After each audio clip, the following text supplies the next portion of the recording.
रथ यात्रा ओडिशा का सबसे बड़ा फेस्टिवल है। लेकिन क्या आप जानते हो इसे क्यों मनाई जाती है?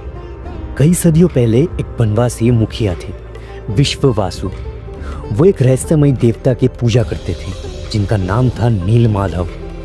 एक ऐसे विश्व रूप जो स्वयं प्रकट हुए थे और जंगल में गोपनीय तरीके से पूजे जाते थे। किसी बाहरी का उनका दर्शन कभी नहीं हुआ था। लेकिन फिर एक राजा थे, इंद्रधुम विष्णुभक्त। उन्होंने जब नीलमाधव जी के बारे में सुना था तब अपनी राजपुरोहित और ज्ञानी लोगों को हर तरफ भेजा उनको ढूंढने के लिए। आखिर एक ब्राह्मण विद्यापति कलिंग के जंगलों तक पहुंचे।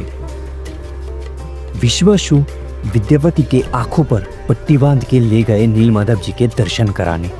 और जब विद्यापति ने श्री विष्णु जी का स्वरूप देखा तो वो स्तब्ध रह गए। लेकिन वापस आते वक्त विद्यापति ने रास्ते में सरसों के दाने गिरा दी ताकि बाद में वो रास्ता पहचान कर अकेले वापस आ सके। कुछ दिन बाद वो दाने उग गए और रास्ता दिख गया। राजा तुरंत वहां गुफा में पहुंचे, लेकिन तब तक नीलमाधव गायब हो चुके थे। राजा टूट पड़े, उपवास किया, ध्यान लगाया और एक रात भगवान सपनों में दर्शन दी। मैं वापस आऊंगा, तुम्हें मेरा स्वरूप मिल जाएगा, पुरी के समंदर के किनारे एक लकड़ी के रूप में। और सच में कुछ दिनों बाद एक दिव्य लकड़ी का टुकड़ा समुद्र से बाहर आए जिसमें स्वयं भगवान विराजमान होने वाले थे। राजा ने कई सुत्तार को बुलाया लेकिन कोई उसे तराश नहीं पाया। तब एक अलौकिक वृद्ध कारपेंटर आए जो स्वयं विश्वकर्मा थे। उसने एक शर्त रखी, मैं 21 दिन तक काम करूंगा, तब तक ये दरवाजा नहीं खुलेगा।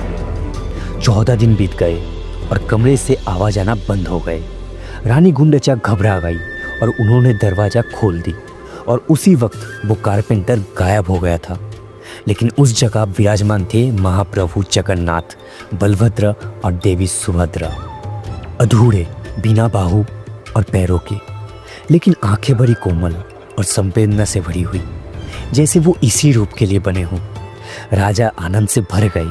उन्होंने महान जगन्नाथ मंदिर बनवाया और उसी वक्त आकाशवाणी हुई, भगवान जगन्नाथ साल में एक बार अपने जन्मभूमि मथुरा जरूर आएंगे।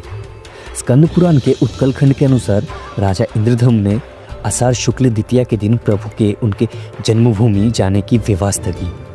तभी से ये परंपरा रथ यात्रा के रूप में चली आ रही है।